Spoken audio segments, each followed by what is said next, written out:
नहीं, मैं समझता हूँ कि सीए में फेल होना या पास होना इतना मुश्किल तो नहीं जितना आप लोग समझते हैं।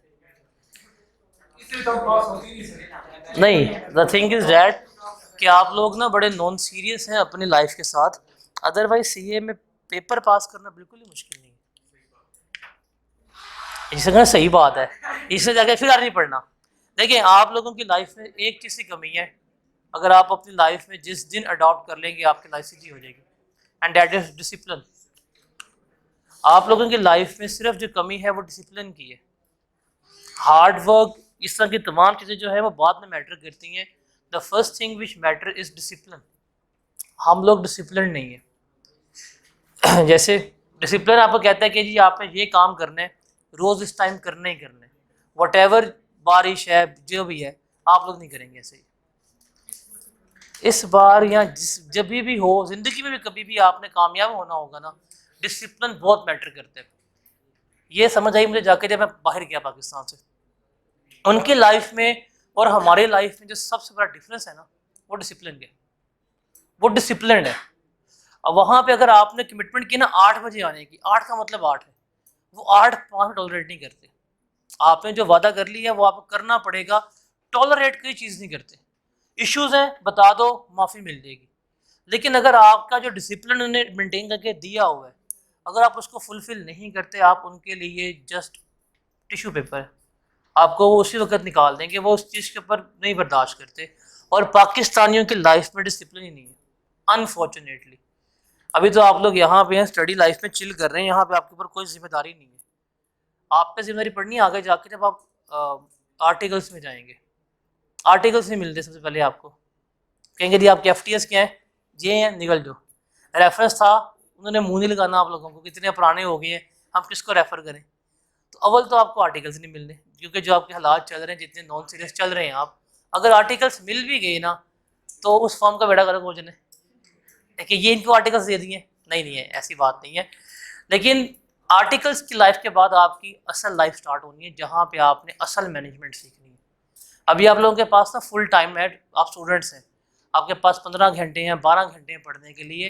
जब आप आर्टिकल्स की लाइफ में दाखिल हो जाएंगे, आपके पास सिर्फ होगा पूरे सेशन में 60 घंटे पढ़ने के लिए एक सब्जेक्ट को, सी फैप का सब्जेक्ट होगा। मतलब अभी आप टेक्स्ट पढ़ रहे हैं, डेट इज कैफ 2, ये जाके आपने सी फैप 5 में पढ़ना है, जो इससे 3 टाइम्स बड़ा सब पेपर है, जो मुश्किल पेपर है। यहाँ पे आपके पास पढ़ने के लिए पूरे सेशन में होते हैं 120 घंटे, वहाँ आपको मिलने कुल मिला के 60 घंटे, और वो सी फैप का पेपर है। तो वहाँ पे टाइम मैनेजमेंट ये चीज़ बहुत मैटर करती है, और क्वालिफाई कर ही वो पाते हैं जो टाइम मैनेजमेंट करते हैं। मैं नहीं कर पा रहा, मैं पेपर नहीं दे पा रहा, दो नहीं दे पा रहा, टाइम नहीं निकल पा रहा। जिस दिन टाइम निकल गया मैं क्वालिफाई कर दूंगा, मैं नहीं कर पा रहा, मुझे पता टाइम मेरे पास नहीं है। मुझे मार सिर्फ किससे पड़ रही है, टाइम मैनेजमेंट की वजह से पड़ रही है। और यही होने है, बिकॉज फर्म में जाके जो ना गोल्डन पीरियड क्वालिफाई करने का, वो आपके ड्यूरिंग आर्टिकल्स ही होते हैं। आर्टिकल्स के दौरान क्वालिफाई कर जाओ तो हो जाएगा। आर्टिकल्स के बाद जिस दिन आप प्रोफेशनल लाइफ मेंटर हो गए ना, फिर क्वालिफाई नहीं होता जल्दी आपसे, वो रगड़ देता आपको। अभी फॉर्म्स में जाएंगे, अब चलिए लेट्स सपोज आपके अगर मार्च में इंडक्शन होती है फॉर्म में, तो आपके पास होगा सेशन ऑडिट का। आपकी इंडक्शन होती है सितंबर में, आपके पास होगा सेशन टैक्स का। इन दोनों पीक सीजन में तो आपको उन्होंने पढ़ने का मौका नहीं देना। ऊपर से आई कैप ने एक और तलवार लटकाई हुई है, सी फैप में 10 साल में क्वालिफाई करने। अगर 10 साल में सी फैप क्वालिफाई ना हो, आप डिस्कालीफाई है। कैफ तो छोड़े, वहां से डिस्कालीफाई होंगे, बहुत दुख होता है। 10 साल है। आपकी एज कितनी है, आपकी एज कितनी है? मैं 26.5 हूँ, मैं 26.5 का हूँ। आपसे बस 1.5 साल बड़ा हूँ, और आप कहाँ पे मैं कहाँ पे हूँ, आप बताएं। थोड़ी महसूस हुई, थोड़ी सी फील हो रही है? हाँ? नहीं नहीं नहीं, देखा, इसके अटेम्प्ट इतनी लग गई, इसका यकीन नहीं आ रहा। जैसे एज मैटर्स नहीं करती यहाँ पे, टाइम कितना लगा रहे हैं। आप लोग अभी नॉन सीरियस हैं, मैं उस टाइम सीरियस था। तो ये चीज़ें मैटर करती हैं, लेकिन डिसिप्लिन अपनी लाइफ में ले आए फॉर्म से। उसकी कहानी है बहुत बड़ी। नहीं, जिस दिन आपके आर्टिकल शुरू हो जाते हैं उस दिन से आपका टाइम काउंट होता है, और पहले 12 महीने आप पेपर नहीं दे सकते। सी फैप के आर्टिकल्स रजिस्टर होने के बाद आप 12 महीने को एग्जाम नहीं दे सकते, ये लिमिट है। हाँ पढ़ सकते हैं, बस वो 12 महीने आपको पढ़ने दिया नहीं जाता। नहीं कर सकते, आप लोग तो बिल्कुल नहीं कर सकते। हाँ, फॉरेन कंट्री में आपको कॉन्वेंट भेजा जाता है, 2-3 फॉर्म्स भेजती हैं, अगर आपको वहाँ पे आर्टिकल्स मिल जाएं तो, जो कि नहीं मिलने। रेफरेंस आपको लगता है हर चीज़ मैटर करती है, बट रेफरेंस सिर्फ आपको मैटर करता है फॉर्म में एंटर करवाने तक। फॉर्म के बाद रेफरेंस कभी मैटर नहीं करता। आई नो समवन उसकी 4 अटेम्प्ट में सही एंटर था, रेफरेंस पे गया KPMG, 8.5 महीने बाद निकाल दिया गया था। उसको सिर्फ पढ़ना आता था, उसको वहाँ पे प्रैक्टिकल वर्क 0 आ रहा था, वो फॉर्म में बैठ के इस तरह टाइपिंग कर रहा है एक्सेल की। तो वहाँ पे जाके आपकी रियल लाइफ शुरू होनी है, तो वो बहुत मैटर करती है। अभी आप शायद नॉन सीरियस हैं, आपको लग रहा है लाइफ बड़ी ईजी है, लाइफ ईजी नहीं है, लाइफ बिल्कुल भी ईजी नहीं है। अगर चलना है पता, जब आपको उन्होंने भेजा चूनिया नहीं, कहाँ चूंग भेज दिया आपको कि जाके आलू काउंट करके लाओ लेस के, क्या करोगे? हाँ, लेस का वहाँ पे फार्म है ना, आलूओं का भेजेंगे काउंट करने के लिए, गिन के आओ कितने आलू लगे हुए हैं, और भेजते भी गर्मियों में स्टॉक काउंट के लिए। यहाँ भेजेंगे पेप्सी वालों के पास जाकर ढक्कन काउंट करके कितने निकले हैं, तो वो कहते ढक्कन काउंट करवाते हैं आपसे, कितनी बोतलों के इतने ढक्कन आए थे, ये यहाँ पे, वहाँ पे करप्शन होती है ना बहुत ज़्यादा, चपेड़े पड़ेंगी। यहाँ आपको उन्होंने भेज दिया अटक शुगर मिल, तो वहाँ पे आपको रात रखवाएंगे उससे क्वार्टर में, जहाँ पे नीचे चूंटियाँ फिर रही होती हैं, आपने चटाई पे सोना होता है। तो ये भी लाइफ अभी आपने देखनी है आगे जाके, याशी नहीं है, ये बड़ा कुछ देखेंगे। लेकिन इस लाइफ की आप अभी ना वो इंजॉय कर रहे हैं, इस लाइफ में सीरियस हो जाएं, इस टाइम को जितनी जल्दी निकाल सकते हैं निकालें।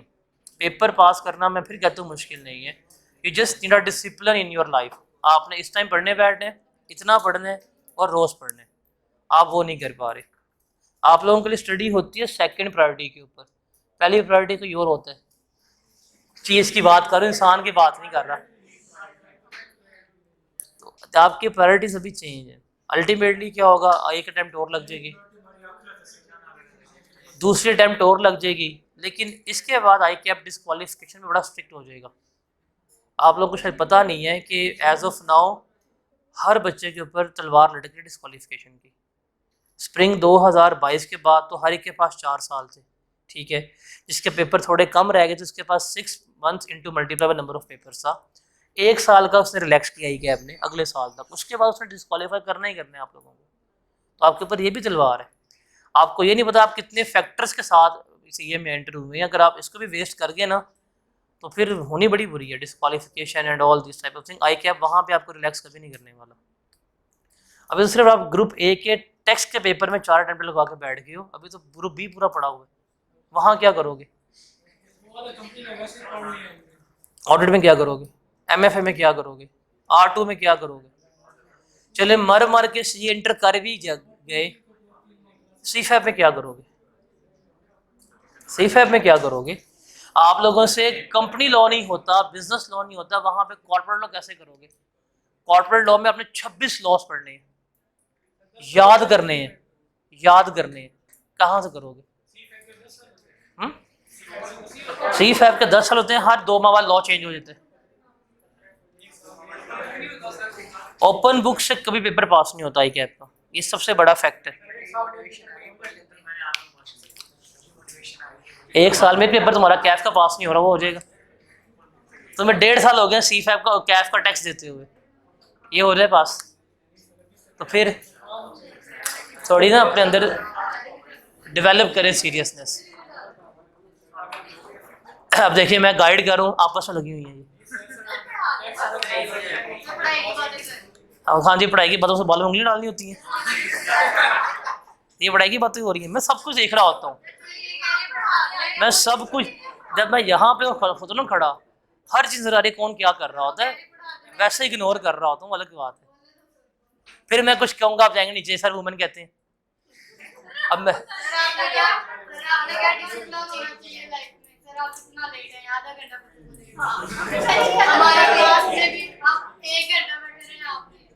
वो मैंने आपकी बात की, अपनी बात तो नहीं की ना, मैं तो निकल चुका हूँ। बहुत ठंडी थी यार, मजा नहीं आया। कि तू ना बोला कर, मजा नहीं आता। वो कहते ना मुर्दा जब भी बोलता है कफन फाड़ के बोलता है, ये एग्जाम्पल है इसकी। नहीं, मैं मेरे रास्ते में बाइक पंक्चर हो गई थी, मैं लेट था थोड़ा सा, उसकी वजह से काफ़ी लेट हो गया और मैंने फंक्शन लगवा लिया। जब बैग खोला मेरे पास वॉलेट नहीं था।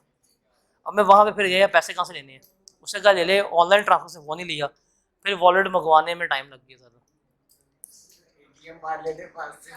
नहीं था ना पास, दूर था, मॉडल टाउन में डीपीएस के सामने पंचर हुई है। अब डीपीएस के सामने ना इधर कोई है ना इधर कोई है, वो लिंक रोड पे जाना पड़ता है। चलें जी, क्वेश्चन नंबर 11 ये मैंने आप लोगों को करने के लिए दिया था।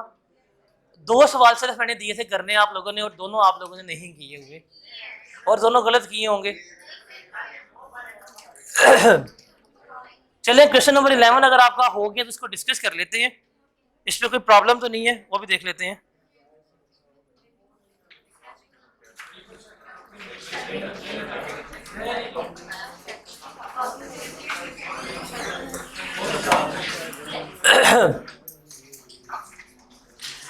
क्वेश्चन नंबर 11 था हमारा तकी अहमद का।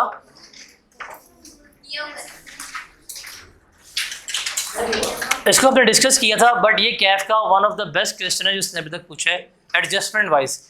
एडजस्टमेंट से बड़ी सिंपल है, इसमें जो उसने सही रूल लगाया है डैट इज रिसीट बेसिस के ऊपर इसको हमने लेके चलना था।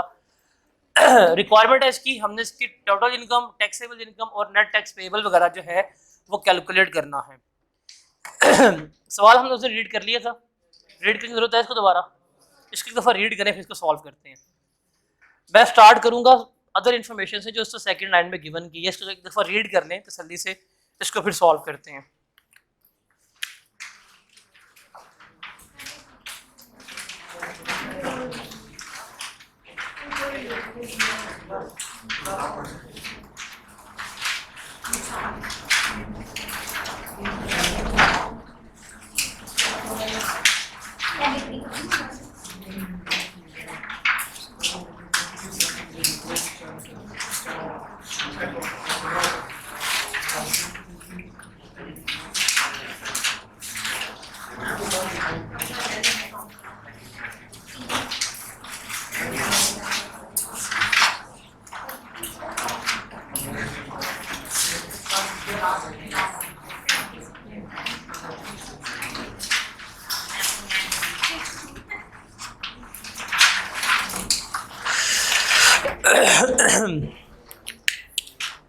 इस सवाल में जो सबसे ट्रिकी पॉइंट था वो लास्ट टू एडजस्टमेंट जिसने हमें गिवन की है।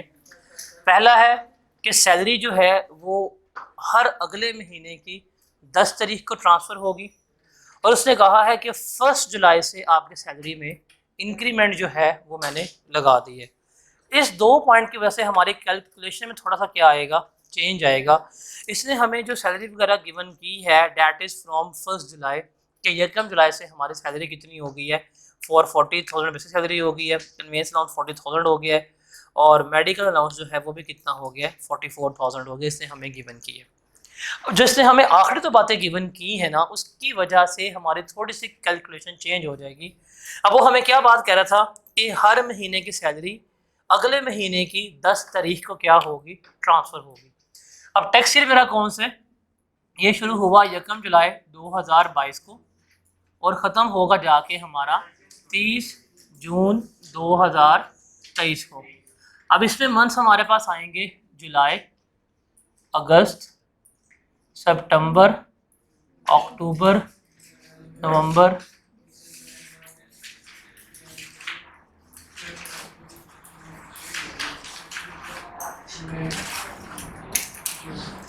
जून। हमने इस जून तक की क्या करनी है, सारी कैलकुलेशन करनी है। अब सैलरी हमारी किस बेस के ऊपर टैक्स होती है, हमेशा रिसीट बेसिस पर टैक्स होती है कि जितनी हमने अमाउंट रिसीव की है सिर्फ क्या करेंगे उसके ऊपर ही हम टैक्स दे रहे होंगे। अब जो जून की सैलरी थी वो हमें कब मिली होगी, मतलब जो यहाँ पे सैलरी जून की थी वो हमें रिसीव हुई है जुलाई में, और जो सैलरी जुलाई की है उसने क्या ऑनवर्ड कब मिलेगी, वो अगस्त में। अगस्त की सितंबर, अक्टूबर, नवंबर, दिसंबर, जनवरी, फरवरी, मार्च, अप्रैल, मई, जून। इसका मतलब जो उसकी बेसिक सैलरी आ रही है हमारी 440,000, वो उसे कितने महीने मिली है, 11 मंथ्स मिली है। तो हम ले लेंगे जी बेसिक सैलरी कितनी है, 440,000 बिकॉज इंक्रीमेंट लगा जुलाई से, और ये 440 उसको कितना मिला है, सिर्फ और सिर्फ 11 मंथ्स मिला है जो इस साल में आ रहे हैं। कहाँ से लेके कहाँ तक, अगस्त से लेके जून तक इसको इतने पैसे मिले हैं। उसके अलावा कन्वेंस अलाउंस कितना मिला है इसको, कन्वेंस अलाउंस मिला है 44,000, ये भी 11 मंथ है। और मेडिकल अलाउंस यहाँ पे होना as a normal treat because medical facility नहीं है, ऐसे ही है, ये मेडिकल फैसिलिटी है।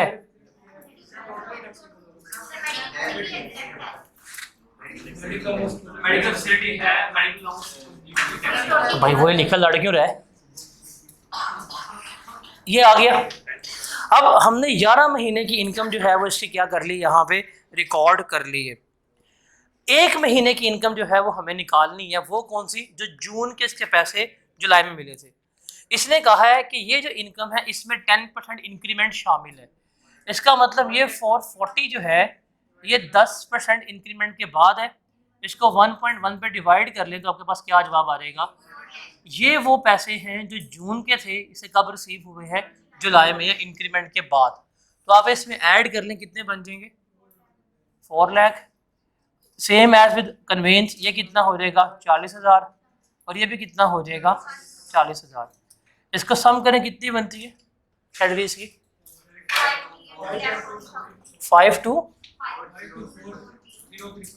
5240, ये बताएं, और ये भी इतना ही आएगा। इस सवाल में पहली, अगर आपके पास एग्जामिनर कमेंट्स मौजूद हैं पास पेपर में, पहली मिस्टेक इसमें यही की थी बच्चों ने, दे वर अनएबल टू आइडेंटिफाई कि इसकी इनकम कितनी आनी है। उन्होंने क्या किया, सिंपल 440 पकड़ा, 12 से मल्टीप्लाई किया, इनकम कैलकुलेट कर दी। ऐसा नहीं होना था। जो उसने लास्ट लाइन गिवन की है ना, उसका इम्पैक्ट हमने देख के चलना था कि उसने कह दिया कि इस महीने की इनकम अगले माह दूंगा, और प्रैक्टिकली होता भी यही है कि आप कल को कहीं जॉब करेंगे, आप पूरा महीना काम कर लेंगे, उसकी तनख्वाह कब मिलेगी, नेक्स्ट मंथ ही मिलेगी। आप अगर अगस्त के मंथ में काम पूरा कर लेंगे तो सैलरी कब मिलेगी आपको, सितंबर में मिल रही होगी। ये एक बेसिक रूल है। तो सैलरी में ये अंडरस्टूड बात है कि आप जिस महीने काम करेंगे उसकी सैलरी, उसकी इनकम जो है वो आपको क्या मिल रही होगी, हमेशा अगले मंथ ही रिसीव होनी चाहिए। ऐसा कभी भी नहीं होता कि आपने जून के मंथ में काम किया है और सैलरी भी आपको जून में ही मिल जाए, ऐसा कभी भी नहीं हो रहा होता। हमेशा कब मिल रही होती है, नेक्स्ट मंथ ही फॉल कर रही होती है ये। उसके बाद पॉइंट नंबर 1 था मेडिकल फैसिलिटी का। मेडिकल फैसिलिटी क्या होती है, एग्जेम्प्ट होती है। आप यहाँ पर लिख लेंगे इंश्योरेंस है ना ये, तो आप लिख लेंगे इंश्योरेंस, और ये क्या है आपकी एग्जेम्प्ट है। उसके बाद आता है ड्यूरिंग द ईयर। बताएं जी पॉइंट नंबर 2 का ट्रीटमेंट आप लोगों ने किया होगा, क्यों एग्जेम्प्ट है, रीजन एक और एग्जेम्प्ट होने की, हमें पता है कि किस काम के लिए दिया जा रहा है, हमें ये नहीं पता कि हम फिक्स दे रहे हैं। उसने काम बता दिया कि इस काम के लिए क्या दूंगा आपको, डेली अलाउंस, बिकॉज आप यहाँ से यहाँ तक ट्रैवल कर रहे हैं, इसलिए डेली अलाउंस क्या है, ये वाला एग्जेम्प्ट है। अगर यही डेली अलाउंस होता पर मंथ और इररिस्पेक्टिव ऑफ एनी वर्क होता तो फिर ये क्या हो जाना था, टैक्सेबल हो जाना था। इसी डेली अलाउंस की जो इसने लाइन लिखी हुई है ना, अगर मैं यहाँ पे ये मिटा देता कि जी उसको ये असाइनमेंट का काम दिया गया, ये निकाल देता, मैं सिंपल कहता जी इसको हमने डेली अलाउंस दिया है 4 लाख रुपया, ठीक है, डेट्स इट। अब कोई नहीं पता काम क्या था क्या नहीं था, कोई उसने ड्यूटी परफॉर्म की है या नहीं किया, तो ये फिर ये क्या हो जाना था, टैक्सेबल हो जाना था। ये हमने उस दिन भी बात की थी, क्योंकि उसने यहाँ पे हमें एक्सपेंसेस का बता दिया है। अब हमें पता है कि हमने काम किया है तो हमें पैसे मिले हैं, तो डेट्स वाई ये क्या हो जाएगा, टैक्सेबल हो जाएगा। ये चीज़ पेपर में आपने याद रखनी है। कितना अलाउंस है, 4 लाख सालाना है भाई, क्या हो गया, ये पर मंथ नहीं है, ये 4 लाख एनुअल है, टैक्सेबल है। सर ये एग्जाम्प्ट है, ये एग्जाम्प्ट लिखा कहाँ पे, पढ़ देते हैं हमेशा मुझे। उसके बाद है 31 जुलाई को HR committee approved a performance bonus for all employees. क्या ट्रीटमेंट बोनस का,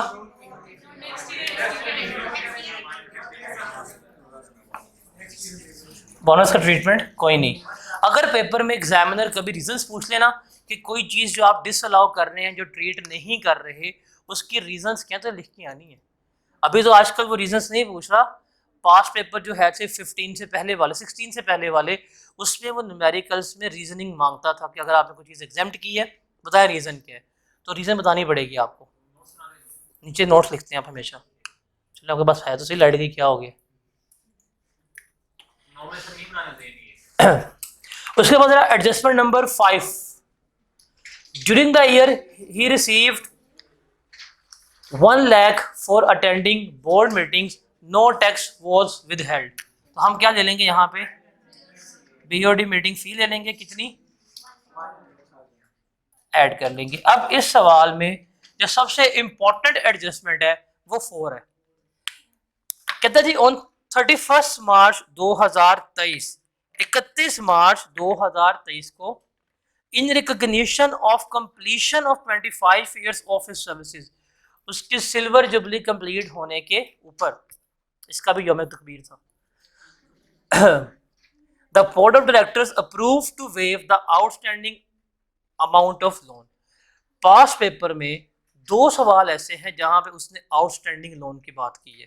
एक ऑटम स्प्रिंग 23 का जो अटेम्प्ट में रिसेंट जो हमने उस दिन किया था, उसमें भी उसने कहा था कि उसका जो प्रीवियस एम्प्लॉयर से आउटस्टैंडिंग लोन था वो उसके न्यू एम्प्लॉयर ने पे कर दी है।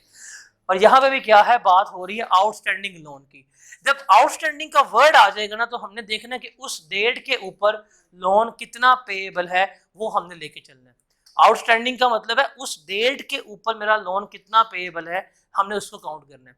तो जब पेपर में लोन की एडजस्टमेंट पढ़ रहे हो तो ये आउटस्टैंडिंग का वर्ड आपने ध्यान से पढ़ना है, वो क्या बात कह रहा है क्या बात नहीं कह रहा। बिकॉज टोटल लोन जो है वो कुछ और होगा, और आपने क्या करना है, आपने आउटस्टैंडिंग लोन की बात करनी है कि उस डेट के ऊपर हमारी लायबिलिटी कितनी थी उसकी बात है। अब वो कह रहे हैं कि 31 मार्च को इसका आउटस्टैंडिंग लोन जो उस वक्त का बैलेंस होगा वो क्या किया गया है, वेव ऑफ कर दिया है कि हम माफ कर रहे हैं। यहां तक ठीक था। कहता था इंटरेस्ट फ्री लोन। अब जब यहाँ पे उसने इंटरेस्ट फ्री की बात कर ली है तो इंटरेस्ट बेनिफिट मेरे माइंड में आना चाहिए। लोन कितना था, 25 लाख का। कब लिया गया, यकम जनवरी 2021 को लिया गया and was repayable in 50 equal monthly instalment commencing from May, इसको 2021 कर लें कि मई 2021 से उसकी पहली किस्त कटना शुरू हो गई। बेंचमार्क रेट है 10% पर एनम। अब इसमें लोन क्या हो रहा है, वेव ऑफ हो रहा है, तो हम लोन वेव ऑफ का बेनिफिट निकालेंगे। कितना हुआ था वेव ऑफ, ये है बताएं अब कितना लोन वेव ऑफ हुआ है।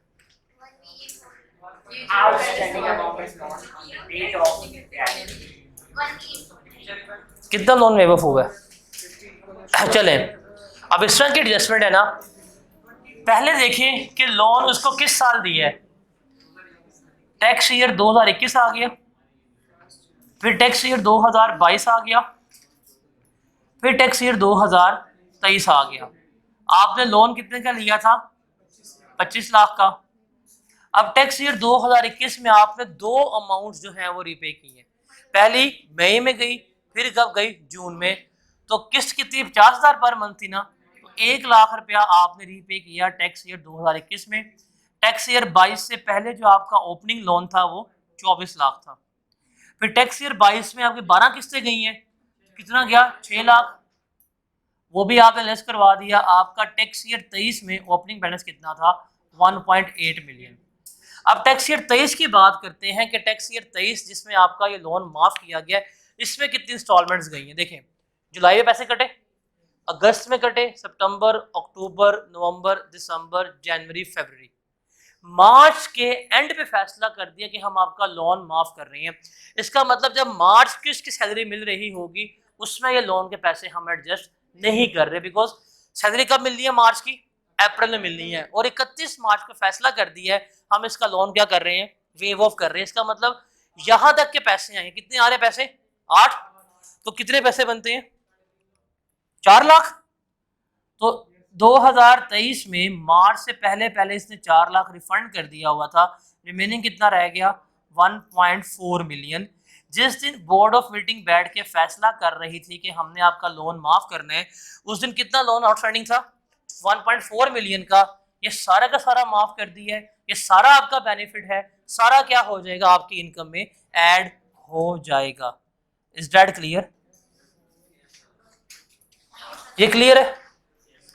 अब इसमें एक और कंसेप्ट है जो यहां नहीं लिखा हुआ बट वो अंडरस्टूड है, वो है कंसेप्ट डीम्ड इनकम का। आपने डीम्ड इनकम मतलब एक इसकी इनकम अज्यूम्ड है जो हमने कैलकुलेट करनी है। इसको जरा समझिएगा बिकॉज उसने पेपर में एक दफा ही पूछा है, दोबारा भी एग्जामिनर के पंगे ले सकता है। आपने अगर फॉर एग्जांपल लोन लिया था साल के शुरू के ऊपर, आपने लोन ऑब्टेन किया साल के स्टार्ट के ऊपर 1.8 मिलियन का, और ये इंटरेस्ट फ्री लोन था, कैसे बेनिफिट निकालेंगे? कैसे निकालेंगे? इसका 10% लेंगे, साल के शुरू में इसलिए पहले बोला है। क्या जवाब आ जाएगा? ये इसकी इनकम में ऐड हो जाएगा। ऐसे ही है। अगर यही लोन हो और वो कहते हैं कि आपने 1 जनवरी को 6 लाख वापस कर दिया था, 1 जनवरी को 6 लाख आपने वापस कर दिया, और जब साल का एंड हुआ आपका लोन जो है था वो 12 लाख था, अब कैसे बेनिफिट निकालेंगे? अब जरा मुझे खुद बताओ, खुद बताएं, क्या मेरे पास पूरा साल 1.18 का लोन रहा है? क्या मेरे पास पूरा साल 1.2 का लोन रहे? अगर मैं इसको मल्टीप्लाई बाय 10 करूं तब भी गलत है, अगर मैं इसको मल्टीप्लाई बाय 10 करूं तब भी क्या होगा? मेरा जवाब गलत होगा। मुझे क्या करना पड़ेगा? रेलेवेंट लोन के साथ रेलेवेंट बेनिफिट निकालना पड़ेगा। वो क्या होगा? मैं उससे बताऊंगा कि यार मेरे पास जो 1.8 मिलियन की अमाउंट थी, इतना लोन मेरे पास कितने देर रहा है? 6 महीने रहा है, तो 6 महीने का इंटरेस्ट कितना बनेगा? 90,000। मैंने लोन रिपे कर दिया, अब मेरे पास लोन की अमाउंट कितनी थी? 1.2 मिलियन थी। ये मेरे पास कितना अर्सा रही है? 6 मंथ रही है। ये कितना बनेगा? 60,000 बनेगा। तो टोटल जो मुझे इंटरेस्ट बेनिफिट मिला है इस साल वो कितना है? 150। कैसे ही होगा? ऐसे ही होना है ना। तो पहली बात है कि अगर साल के दौरान ड्यूरिंग द ईयर आपके लोन की रिपेमेंट हो रही है, तो रिमेंबर लोन की रिपेमेंट पे आप इसको इस तरह करेंगे। लोन की रिपेमेंट है, आपका प्रिंसिपल चेंज हो रहा है। इससे पहले एक और सवाल है जहां पे उसने लोन की रिपेमेंट साल के एंड पे कर दी है और उसका हमारे को इम्पैक्ट नहीं गया। लेकिन यहाँ पे अगर देखा जाए तो ये 1.8 मिलियन मेरे पास कितने अर्सा रहा था? 6 मंथ रहा। फिर ये मेरे पास कितने मंथ रहा? 6 मंथ रहा। तो जितने महीने मेरे पास लोन आउटस्टैंडिंग होगा उसी वैल्यू के ऊपर क्या किया जाएगा? उतने मंथ्स का बेनिफिट जो है कैलकुलेट किया जाएगा। लॉजिक समझ आती है? ये लॉजिकल बात है और एग्जामिनर ने इसी पॉइंट पे आपको रगड़ना है। किसी किताब में ऑर्डिनेंस में कहीं पे ये पॉइंट नहीं लिखा होगा, ये अंडरस्टूड है, प्रैक्टिकली बात चल रही ऐसे रही है। टेक्स्ट का पेपर किताबी नहीं है, प्रैक्टिकल पेपर है। आपको अभी जो आपको इस अटेम्प्ट में पेपर आया है उसके तीनों न्यूमेरिकल्स प्रैक्टिकल से, वो प्रैक्टिकल सिनेरियो से जो उसने पूछे हैं आपसे। जो फर्स्ट न्यूमेरिकल में था जिसमें कहा था कि आपने करंट एम्प्लॉयर ने आपके प्रीवियस एम्प्लॉयर का लोन माफ करवा दिया, पे कर दिया, वो सारे सिनेरियोस कौन से हैं जो आप प्रैक्टिकल परफॉर्म कर रहे होते हैं। तो ये पेपर हाईली प्रैक्टिकल है। आपको एक दफ़ा रूल समझा दिया, उस रूल को उसने अप्लाई करवाना है मुख्तलिफ सिनेरियोज में, तो चलना पड़ेगा आपको कंसेप्चुअली। बिकॉज जब हम रूल जब पढ़ रहे थे तब भी मैंने आपको बताया था कि हम आउटस्टैंडिंग लोन के ऊपर क्या करते हैं? इंटरेस्ट बेनिफिट निकालते हैं। तो आउटस्टैंडिंग का वर्ड बड़ा इंपॉर्टेंट है कि आपके पास पूरा साल कितना लोन बचा था, हम उतना बेनिफिट लेके चलेंगे। अगर हम इसके ऊपर आए, इस सवाल पे आए, तो क्या इस सवाल में मेरा लोन सेम रहा है? खुद देखिए जरा, मेरा इंटरेस्ट बेनिफिट कैलकुलेट करना है ना, इंटरेस्ट बेनिफिट कैलकुलेट करना है। जब मेरा साल शुरू हुआ था तब मेरा ओपनिंग बैलेंस कितना लोन का? 1.8 मिलियन था। अगर मैं बात करूं, ये देखें, जब ये साल शुरू हुआ जुलाई का महीना, तो मेरे पास बेनिफिट कितना था? 1.8 मिलियन। फिर मैंने 50,000 पे कर दिया तो कितना हो गया? 1.75। फिर मैंने 50 पे कर दिया, कितना हो गया? 1.7। फिर 1.65, फिर 1.60, फिर 1.550000, फिर 1.5, फिर 1.45000 और एंड पे कितना रह गया? 1.4। जब 1.4 हुआ तो मेरा लोन क्या हो गया? रिपे हो गया। ऐसे ही हुआ था। अब देखिए, जब 1.4 हुआ रिपे हो गया तो ये तो मेरे लिए रेलिवेंट ही नहीं है। लेकिन 8 महीने मेरे पास इस वैल्यू पे क्या रहा था? प्रिंसिपल रहा था। तो मुझे क्या करनी पड़ेगी? इस वैल्यू के ऊपर इंटरेस्ट इनकम कैलकुलेट करनी पड़ेगी। अब कैसे करेंगे? 1.8 मिलियन बेंचमार्क रेट 10% है और ये 1 महीने का इंटरेस्ट है ना, तो आप इसको 1/12 कर लेंगे। इसको करें 10% मल्टीप्लाई बाय 1/12, इसको करें 10% मल्टीप्लाई बाय 1/12, इसे करें 10% मल्टीप्लाई बाय 1/12। तो आपको हर महीने का प्रिंसिपल चेंज होने की वजह से जो इंटरेस्ट बेनिफिट मिल रहा है वो हम कैलकुलेट कर लेंगे। बताएं कितना आता है, हर एक का कैलकुलेट करें जल्दी से करें ज़रा।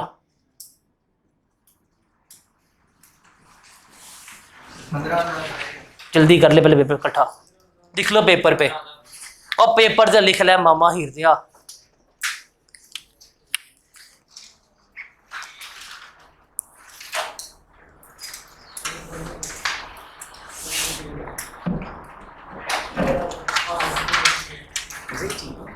हाँ अगर पास हो जाए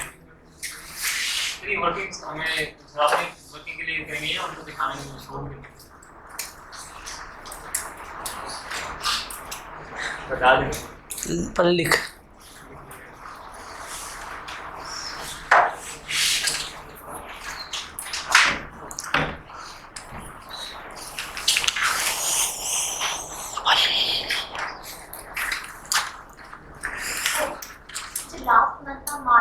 हाँ जी हाँ जी, तो आखिरी मंथ का आ गया 1.450000। क्यों करूँ मैं? मार्च के स्टार्टिंग पे जब आपका लोन, मार्च के स्टार्टिंग पे आपका लोन 1.4 मिलियन था, तो हमने फैसला किया है मार्च के एंड पे, तो मार्च का मंथ काउंट कर रहे हैं। अगर हम मार्च का मंथ काउंट कर रहे होते तो आपका आउटस्टैंडिंग बैलेंस 1350 बनना था। हमने जब मार्च के मंथ में रिपेमेंट ही नहीं की तो क्यों आएगा? मार्च की सैलरी जिस दिन से ड्यू होती है वो 1 मार्च है, नहीं आएगा, नहीं आएगा ना। आपने लोन वेव ऑफ कर दिया, मार्च के मंथ से लोन वेव ऑफ किया तो मार्च के पूरे महीने का बेनिफिट नहीं आएगा। मार्च के मंथ से कर रहे हैं ना, तो मार्च के पूरे महीने का इंटरेस्ट बेनिफिट लेंगे, बिकॉज हम एग्जिस्ट करेंगे कि फेब एंड के ऊपर इसका लोन 1.4 मिलियन था, हमने माफ़ कर दिया, तो फेब एंड पे लोन माफ़ हुआ है। हकीकतन देखा जाए फेब का बेनिफिट कैलकुलेट करके लोन माफ़ कर दिया हमने। जी जनाब लिख लिया। इतना बंदा कश्मीर से हुआ था यार, डोरेमोन का अगर डोर हो तो पूरी बात सुन लेते हैं। लिखवाएं जरा जल्दी करें। पहले मंथ से कितना आएगा, कितना आएगा पहले मंथ का? 13 किसने कहे? बता कितना आया पहले मंथ का? 1.15,000। ओके, सेकंड मंथ का 14588, थर्ड मंथ का 14147, थर्ड फोर्थ का 167 लिखे। आंखें खोलें, क्या हो गया है? ये रीड कर दे। 13 आगे 0 भी है ना, लिखवाते ही नहीं है, क्या लोग हैं यार। ये बताएं 13,333 क्या आसानी लगती है मुझे, 1 टेट्रा 3। ये बताएं 12,000, इसका बताएं 12,000, इसका बताएं 12,083। इस सबको सम कर लें, क्या बेनिफिट बनता है?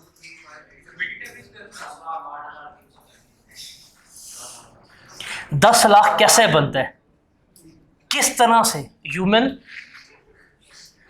मतलब रकम में सारी लिखी है हजारों में, 10 लाख कैसे बने? उसने 10 लाख कह के नहीं कहा।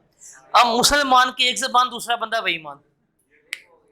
स्लिप ऑफ टंग, वाह भाई वाह, हर बार स्लिप ही होती है, जबान का काबू रख भाई। बताओ कितना बनता है? 1 लाख कितना बना यार, बताओ कोई और बताए। 108। ये है interest benefit, deemed interest benefit जो इसको इस साल लोन पे मिले। अब खुद देखें, अगर हम करते हैं 1.4 मिलियन और इसको मल्टीप्लाई करते हैं 10% से और मल्टीप्लाई कर देते 8/12 से, क्या जवाब आना था?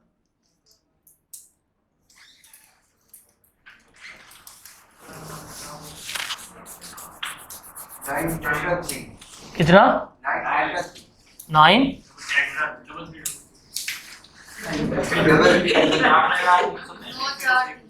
अगर हम ये करते इस तरह से तो क्या बताओ ये ठीक होना था?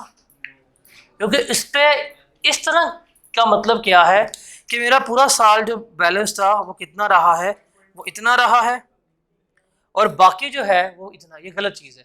तो हम इस तरह करें, कैलकुलेट कितना है बेनिफिट इंटरेस्ट का 108,333। तो हम यहाँ लिख लेंगे डीम्ड इनकम कितनी है 1,08,300 जमा कर लें, आपके पास टोटल इनकम आ जाएगी कितनी बनती है, और उसके ऊपर आप अपना टैक्स जो है वो कैलकुलेट कर लेंगे। ये क्लियर है? लोन की सबसे अच्छी एडजस्टमेंट यही है जो उसने हमें गिवन की है। ठीक है, कल हम इनकम फ्रॉम प्रॉपर्टी करेंगे और इस वीक में हम प्रॉपर्टी, कैपिटल गेन और अदर सोर्स तीनों ख़त्म करेंगे। सैटरडे को टेस्ट ले रहा हूँ, आपको तैयार करने का टाइम दे रहा हूँ, ठीक है? इस सैटरडे को सिर्फ सैलरी का टेस्ट होगा और वो अराउंड 50-55 मार्क्स का होगा आउट ऑफ है, और वो टेस्ट क्लास में होगा। 60% वाला पास होगा। सर सवाल पढ़ते हैं, वाला अच्छा सवाल है, इसमें एक थोड़ा कंसेप्ट डिस्कस करना है, वो देख लीजिएगा। कहता है compute the taxable income, tax liability and tax payable for tax year 2023। आपने 3 चीज़ें कैलकुलेट करनी है। ऑटम 13 का क्वेश्चन नंबर 1 है। रिकॉर्डिंग कर रहा है ना भाई? अब तो अब करनी थी, उस वक्त नहीं करनी थी, वो तो नहीं की ना, फिर ठीक है। मिसेस असलम वॉज एम्प्लॉयड, सवाल पढ़ ले। हमने 18 सवाल किए हैं, एक सवाल आया है फीमेल्स के ऊपर, तो इसको ध्यान से पढ़ते हैं। Mrs Aslam was employed with Sahal limited. वो साहल लिमिटेड पे क्या कर रही हैं? काम कर रही है as a marketing manager, marketing manager के तौर के ऊपर। On 30 June she resigned from her employment with SL. क्या कर दी है? नौकरी से रिज़ाइन कर दी है। And she joined H Pakistan limited, a quoted Pakistan, a quoted company as a marketing director. Manager से कहाँ चली गई है? डायरेक्टर पर। तुम लोग गरीब बैठे हैं यहाँ पे। She has provided you the following information in respect of tax year 2023। अब चेक करें उसकी इनकम कितनी है, जलना ज़रा तुम लोग। इन जुलाई 2022 she received following amounts from SL in final settlement। ये उसको क्या मिली है? ये अमाउंट्स रिसीव हो रही हैं। Leave encashment amounting to ₹95,000। Gratuity unrecognised है 5 लाख की। ट्रीटमेंट क्या है? अमाउंट रिसीव्ड और 75,000। फिर reimbursement of ₹1 lakh as a health insurance policy. The insurance claim was launched by SL on behalf of Mrs Aslam in January 2022। इसको रीएम्बर्समेंट मिली है। फिर in accordance with the terms of her employment income tax related to her salary and benefit is to be borne by HPL। इस line को underline कर लो, ये concept हमने सवाल में डिस्कस करना है। हमने 18 क्वेश्चंस किए हैं। इन 18 क्वेश्चंस में पहला ऐसा क्वेश्चन है जिसमें उसने कह दिया है कि इसकी सैलरी के ऊपर और बेनिफिट्स के ऊपर जितना भी टैक्स है वो कौन बॉर्न कर रहा है? एम्प्लॉयर। इसका टैक्स कौन पे करेगा? एम्प्लॉय। जितना ही बनेगा किसने पे करना है? एम्प्लॉय ने। हमें इससे पहले नहीं पढ़ा ये, तो यहाँ पे टैक्स बोर्न बाय एम्प्लॉयर हमने डिस्कस करने हैं। कहते हैं her emoluments benefits during the tax year were as follow. Basic salary 2 lakh per month Mrs Aslam की। 16,700 पे तुम लोग जाओगे, 16,700 सारे फॉर्म पे जाओगे, तुम्हारा 1,000 रुपया कटन लेट आने का।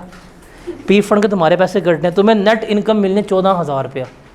उस पर अपने पैसे काट लो गोल्ड लिफ के। कितने कट गए? कितने? 5।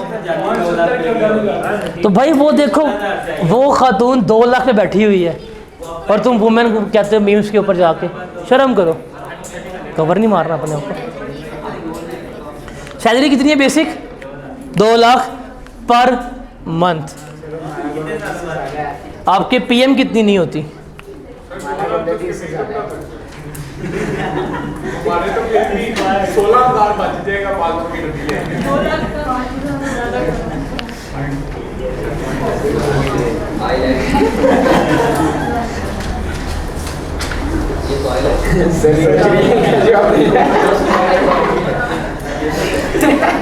Next medical allowance 60,000 per month.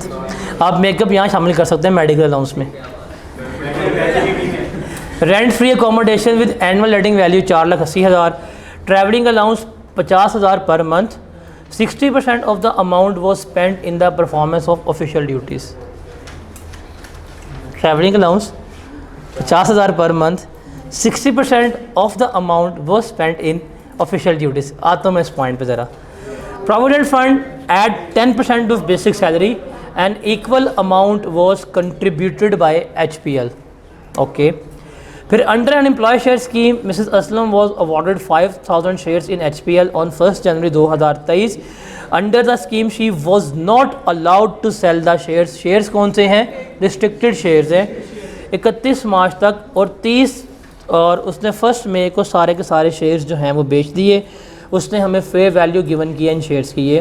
फिर 31/12 को उसने लोन लिया 4 लाख का HPL के ऊपर। लोन के ऊपर कोई इंटरेस्ट रेट नहीं था, वो मो लिखा गया, वो नो है, नो मार्कअप के ऊपर, कोई मार्कअप नहीं है इसके ऊपर।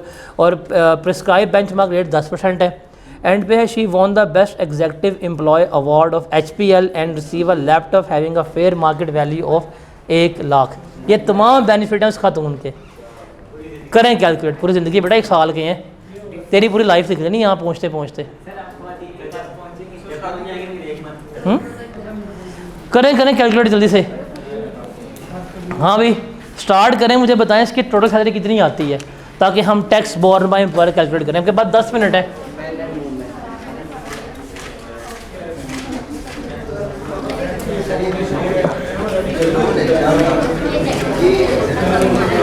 लेस देन 1 मिलियन एग्जाम्प्ट होता है लोन। टोटल सैलरी है बेटा ये गलत है, बंद कर दे। अब बता।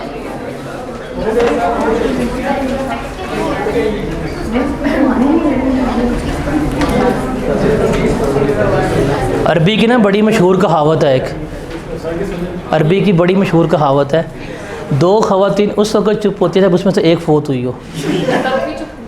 तब भी नहीं होती ना, देखा, वुमेन्स नोज बेटर। सवाल करने के लिए आप बोली जा रही हैं, बताएं क्या जवाब आ रहा है। देखा गलत किया हुआ है। चले कैलकुलेट करते हैं। Benefits from SL। इसके पास 2 एम्प्लॉयर हैं। अगर आपने गौर किया हो पिछले 18 क्वेश्चंस में से 4 क्वेश्चंस ऐसे हैं जहां पे डबल एम्प्लॉयर्स आ रहे हैं, और वो चारों के चारों क्वेश्चंस में वर्किंग जो है वो ज़्यादा इन्वॉल्व की हुई है, जैसे उसने यहाँ भी इन्वॉल्व की हैं। शायद इस अटैम्प्ट में वो एम्प्लॉयर स्विचिंग ना दे, बिकॉज इससे पिछली अटैम्प्ट में अभी जो रिसेंट गुजरी है उसमें उसने 2 एम्प्लॉयर गिवन किए, तो माइट भी अब गिवन ना करे, लेकिन जहाँ पे 2 एम्प्लॉयर गिवन करते हैं वहाँ पे वर्किंग थोड़ी ज़्यादा करवा लेता है वो। अब इसको मिली है लीव इन कैशमेंट। लीव इन कैशमेंट कितनी है बताएं ज़रा। टोटल टैक्सेबल है, इनकम में ऐड हो जाएगी। उसके बाद क्या मिली है? ग्रेचुटी अनअप्रूव्ड है। कितनी मिली है ग्रेचुटी?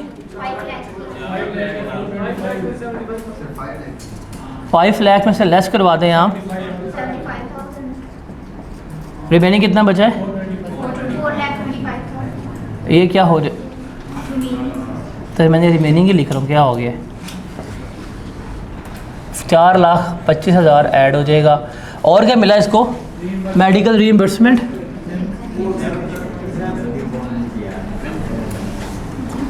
ये एग्जेम्प्ट है, इसका कोई ट्रीटमेंट नहीं होगा। अब इसे सम अप करने कितना बनता है? 520,000 बेनिफिट्स हैं उसके प्रीवियस एम्प्लॉयर से, जो कौन था? SL था। ठीक है, अब हम चलते हैं इसके करंट एम्प्लॉयर की तरफ। करंट एम्प्लॉयर में बताएं कितनी है basic salary? 2 lakh per month. 2 lakh into 12 कितना बनता है? 2.4 मिलियन। उसके बाद नेक्स्ट बताएं मेडिकल अलाउंस में क्या ट्रीटमेंट है? नॉर्मल के टोटली कितना है मेडिकल अलाउंस इसका? 60,000 पर मंथ, 60,000 इंटू 12 करेंगे 7,20,000, लेस करवा देंगे 10% ऑफ बेसिक सैलरी 240, रिमेनिंग कितना बनेगा 480 जो है वो इसकी हम इनकम में ऐड कर देंगे। उसके बाद बताएं ज़रा, रेंट फ्री अकोमोडेशन है 480, अकोमोडेशन दी है इसको हमने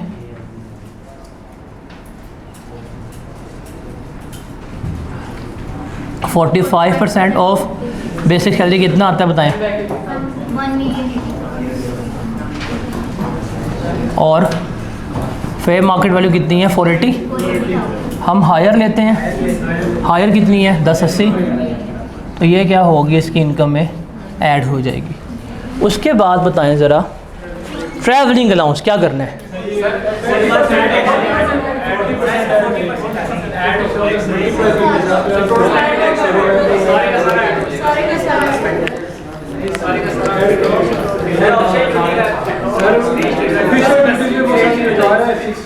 उसने बताया कि 40% है वो हमारा बेनिफिट है, वो हम ऐड करेंगे।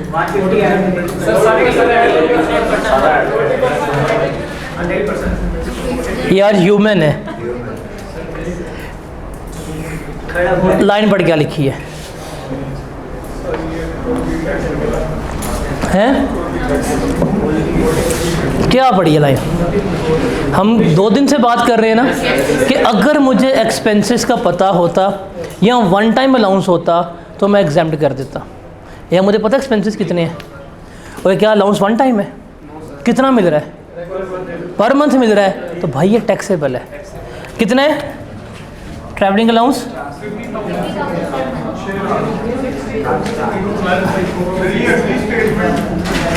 वो उसने कंफ्यूज करने के लिए दी है, आपको एक फिक्स अमाउंट मिल रही है इररिस्पेक्टिव ऑफ योर एक्सपेंडिचर्स। हल्का पता था ना, हल्का ही पता था जी इसमें काम किए, जैसे इससे लास्ट क्वेश्चन के तकी अहमद वाला 4 लाख दी है, ट्रैवलिंग आपकी ये थी उसने बता दिया, इसलिए मैंने वो एग्जाम्प्ट किया। यहाँ मुझे काम का बिल्कुल भी नहीं पता क्या हो रहा है क्या नहीं हो रहा, तो क्या हो जाएगा 6 लाख इसकी इनकम में ऐड हो जाएगा। उसके बाद बताएं क्या है पी फंड। पी फंड में एम्प्लॉयर कंट्रीब्यूशन तो आएगी नहीं, हम सिर्फ लेंगे एम्प्लॉयर कंट्रीब्यूशन। एम्प्लॉयर ने कितना कंट्रीब्यूट किया 240,000, इसमें से लेस करवाएंगे हम 150,000 और 10% ऑफ बेसिक सैलरी, तो 240 में से 150 हम लेस करवा देंगे, रिमेनिंग 90,000 जो है वो इसकी इनकम में हम ऐड कर देंगे। उसके बाद क्या है एम्प्लॉय शेयर स्कीम, ESS का बेनिफिट निकालें, बताएं नहीं क्या आ रहा है। लैपटॉप भी ले आइए जी, कितने का लैपटॉप है? लैपटॉप 1,40,000 कहाँ लाख का है। लोन का ट्रीटमेंट क्या है? लोन का ट्रीटमेंट क्या है? लोन एग्जाम्प्ट है, क्यों ट्रीटमेंट नहीं है? 10 लाख से कम है इसलिए लोन क्या है एग्जाम्प्ट है। अब हमारे पास रहेगी सिर्फ एम्प्लॉय शेयर स्कीम। जिस दिन रिस्ट्रिक्शन अपलिफ्ट हुई है उस दिन फेयर मार्केट वैल्यू क्या है?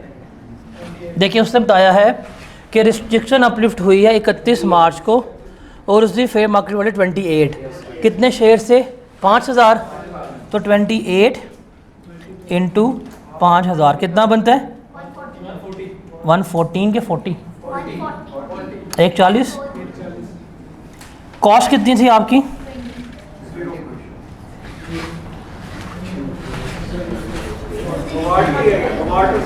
बीस पे मिले हैं यार, क्या है 20 पे मिल रहे हैं आपको, बताएं कितने बनती है, कितना बेनिफिट हुआ 40 का, ये आपकी इनकम में ऐड हो जाएगा। अब इसको सम कर लिया हमने। अब यहाँ पे एक चीज़ रह गई है, that is tax borne by employer, कि एम्प्लॉयर टैक्स कितना पे करेगा वो हमने ऐड करना है, और वो चीज़ हमने कैलकुलेट करनी है। उसके लिए ना आपको 3 स्टेप्स वर्किंग करनी पड़ेगी tax borne by employer calculate करने के लिए। अब क्या करते हैं, जब भी tax borne by employer calculate करना है, इसके 2 मेथड्स हैं tax borne by employer calculate करने के। एक तो वो है जो इन रवायती किताबों में लिखा हुआ है, रिपीटेड डिस्ट्रीब्यूशन मेथड, कि आप इस तरह करें, डिस्ट्रीब्यूट करें बार बार और आप वो कर लें जो किताबों में बताया गया है। बिकॉज टैक्स में ऑर्डिनेंस में कोई मेथड नहीं है कैलकुलेट करने का, ये सिर्फ़ और सिर्फ मैथमेटिकली हम कर रहे होते हैं, मैथमेटिक्स कैसे करनी है। एक तो ये जो अभी मैं करवा दूंगा जो किताबों में लिखा हुआ है, जिस पे आप लोगों का ईमान होता है, किताबों के ऊपर ईमान है, बंदे पे नहीं होता। एक वो है जो हम प्रैक्टिकली करते हैं थ्रू मैथमेटिक्स बाय इक्वेशंस। जो इक्वेशंस वाला मेथड है उसका मैं आपको लिंक शेयर कर दूंगा, वो देख लीजिएगा, उससे आपका जवाब 100% एक्यूरेट आता है, 1 रुपये का भी डिफरेंस नहीं आ सकता। ठीक है, यहाँ पे क्या होगा, आपका स्लाइड थोड़ा बहुत डिफरेंस वगैरह आ रहा हो वो मैनेजेबल होता है। अब टैक्स बोर्न बाय एम्प्लॉयर का मतलब क्या है कि सारा का सारा टैक्स कौन पे कर रहा है, आपका एम्प्लॉयर पे कर रहा है। जब एम्प्लॉयर टैक्स पे करेगा, आपकी लाइबिलिटी है, आपका बेनिफिट है, आपकी इनकम में वो क्या कर दिया जाएगा, वापस ऐड कर दिया जाएगा। It is just like that. For example, आपकी इनकम है 1 लाख रुपया, इसके ऊपर टैक्स है 10% और आपने कहा है एम्प्लॉयर पे करेगा, टैक्स कितना बनेगा, 10,000। जब एम्प्लॉयर ने टैक्स पे कर दिया तो बेनिफिट है, तो ये वापस क्या हो जाएगा, आपकी इनकम में ऐड हो जाएगा। अब आपकी इनकम कितनी हो जाएगी, 1,10,000। जब इस 1,10,000 के ऊपर आप टैक्स पे करने जाएंगे वो कितना बनेगा, 11,000 बनेगा। एम्प्लॉयर ने कितना पे किया होगा, 10,000, तो आपको क्या करना पड़ेगा, 1,000 पे करना पड़ेगा। बट हमने ये काम नहीं करना होता, बिकॉज हमने क्या कहा है, हमें नहीं पता जितना भी टैक्स होगा, जो भी अमाउंट आएगी वो सारी क्या करनी पड़ेगी, एम्प्लॉयर को ही पे करनी पड़ेगी। मतलब हमने यहाँ पे कोई ऐसी कॉमन अमाउंट निकालनी है कि अगर वो हमारी इनकम में ऐड कर भी दी जाए तो टैक्स हमारा बेनिफिट ऐड करने के बाद उसके बराबर ही आना चाहिए। ये चीज़ हमने कैलकुलेट करनी है। बिकॉज अगर एम्प्लॉयर कोई चीज़ पे कर रहा है, मेरी इनकम में ऐड होती है, मैं फिर रेट लगाता हूँ, इनकम मेरी बड़ी होगी, उस पर रेट लगाऊंगा, टैक्स ज़्यादा हो जाएगा। अगर वो दोबारा वो पे कर देगा, वापस इनकम में ऐड होगी, इस तरह मेरी इनकम जो है वो बढ़ती जाएगी और टैक्स मेरा क्या होगा, बढ़ता जाएगा। तो हमने कॉमन वर्किंग निकाली 3-4 स्टेप्स में, क्या आती है क्या नहीं आती। हम ये करेंगे रिपीटेड डिस्ट्रीब्यूशन मेथड से, जहाँ पे हम लेके चल रहे होते हैं। बट इसका मैं आपसे लिंक शेयर करूँगा इक्वेशंस वाला, उसमें आपने एक बनानी है इक्वेशन मैथमेटिकली, आपका 100% एक्यूरेट आंसर आता है जो हम एक्सेल पे कर रहे होते हैं। जब को आप कल को फॉर्म में जाएंगे, अगर आप टैक्स डिपार्टमेंट में गए तो मैं बताऊंगा, वहाँ पे आप अपनी एक्सेल की शीट में लगाते हैं इक्वेशन, आपका 100% एक्यूरेट आंसर आ जाता है, आपको ये रिपीटेड वर्किंग करने की ज़रूरत नहीं होती। ज़रा इन सबको सम करके बताएं इसकी इनकम कितनी आती है। कैपिटल गेन हम इस सब को सम करेंगे, इनकम कितनी है, 4.79। इसने हमें कहा था हम वर्किंग बना रहे हैं टैक्स बोर्न बाय एम्प्लॉयर की। इसने कहा था कि जो हमारी इसकी है ना इनकम, वो सारी कौन पे करेगा, टैक्स एम्प्लॉयर पे करेगा। इनकम कितनी है इसकी, 4,790,000। और यार बताओ कितनी है, 4,790,000। ये इसकी इनकम आ रही है। इसके ऊपर हमने वर्किंग में जाके टैक्स कैलकुलेट करना है। निकालें स्लैब रेट ज़रा, इस पे फोकस करो, ये पेपर है तुझे भूल जाना। स्लैब रेट निकालें, बताएं स्लैब कौन सी लगनी है, 36 लाख वाली, 3.6 मिलियन। इस पे फिक्स टैक्स कितना आएगा, एक्सीडिंग अमाउंट पे कितना आएगा, एक्सीडिंग अमाउंट बनते कितनी है,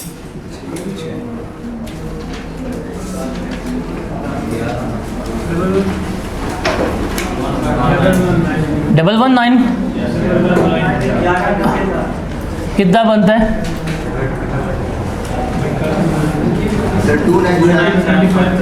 297। सम करो कितना क्या बनता है, 702। ये ध्यान, तेरा साबुन स्लो है तो लाइफ पर इस्तेमाल कर। आपने ये करनी है टैक्स बोर्न की वर्किंग कर रहे हैं, सब किस में करें, कैलकुलेट वर्किंग में। आप इसको 3 स्टेप्स तक करेंगे, मैक्सिमम 4 तक। आपने फर्स्ट स्टेप परफॉर्म किया, आपके पास क्या आ गई है, टैक्स आ गया। आप सेकंड स्टेप पकड़ेंगे, उसमें क्या करेंगे, इस टैक्स को वापस इस इनकम में ऐड करेंगे। बताएं कितनी बनती है, ये टैक्स लायबिलिटी जो कैलकुलेट की है इसको वापस इनकम में ऐड करें, बताएं कितनी बनती है, 5492। इसके ऊपर स्लैब लगाएं, कौन से स्लैब में फॉल कर रहा है? फिफ्थ के सिक्स, फिफ्थ में फॉल कर रहा है अभी ये 36 लाख। इस पर टैक्स कितना आएगा? एक्सीडिंग अमाउंट कितनी आ रही है? एक्सीडिंग अमाउंट पता है कितनी आ रही है? 18,97,000 कैसे आ सकती है?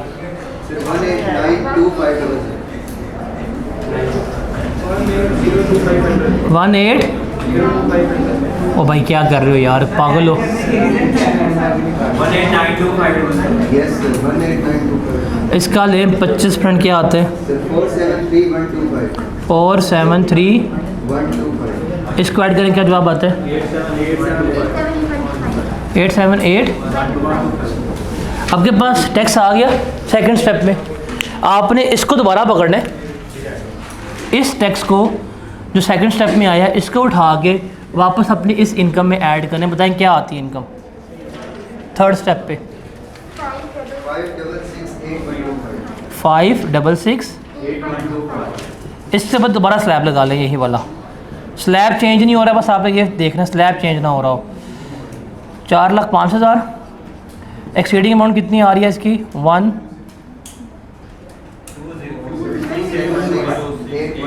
120। इस पे लें 25% कितना आता है? 517,031।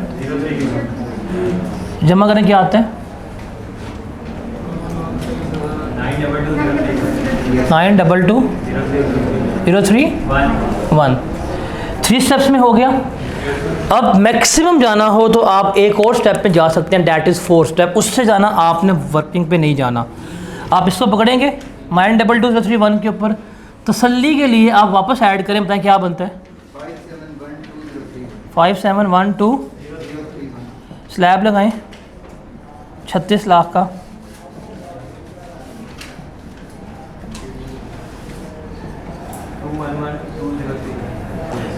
टू 3931 लिखा हुआ है यार, क्या हो गया? इसका लें 25% क्या आता है? 52,8,007। जमा कर लें क्या आता है?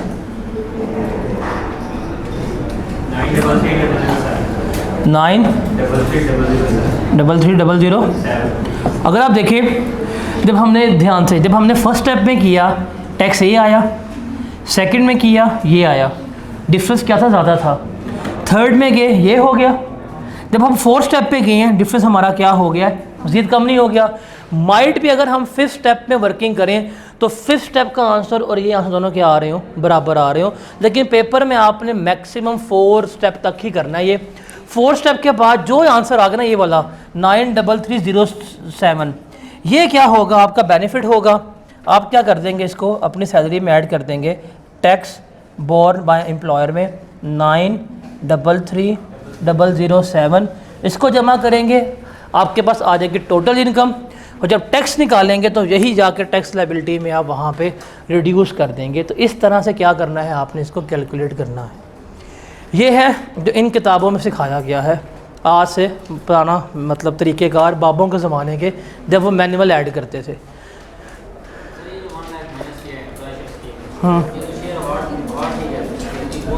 उसने शेयर किसके ऊपर दी हैं? अगर हमें शेयर की वैल्यू नहीं पता तो उस दिन की जो होती है फेयर मार्केट वैल्यू, हम वही कंसिडर करते हैं, ये हमारी कॉस्ट है। तो ये हमने पहले भी की है, हमें कॉस्ट नहीं पता ना, तो उस दिन की फेयर मार्केट वैल्यू ही हम अज्यूम करेंगे हमारी कॉस्ट है।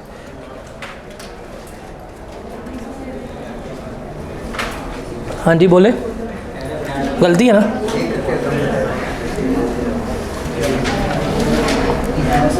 ठीक है, ये क्लियर है।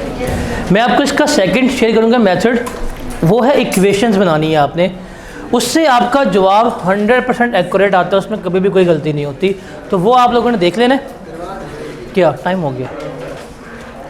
इक्वेशंस आप लोगों ने देख लेनी है, लेकिन पेपर में आप कोशिश करना इसी से कर लें। लेकिन अगर आप उससे भी करेंगे आपके मार्क्स कभी भी नहीं कट रहे होंगे। सैलरी हमारा कंप्लीट हो गया। हमने इससे अराउंड कोई 18 के करीब क्वेश्चंस कर लिए हैं न्यूमेरिकल्स बेस पे, और सैलरी में से आपका पेपर न्यूमेरिकल बेस्ड ही ज़्यादा आता है। इसमें ज़्यादा वो न्यूमेरिकल्स पूछ रहा होता है। कल हम इनकम फ्रॉम प्रॉपर्टी स्टार्ट करेंगे। नया हेड्स ऑफ इनकम है हमारा, और उस हेड ऑफ इनकम में से कंफर्म क्वेश्चन आपको आना ही आना है।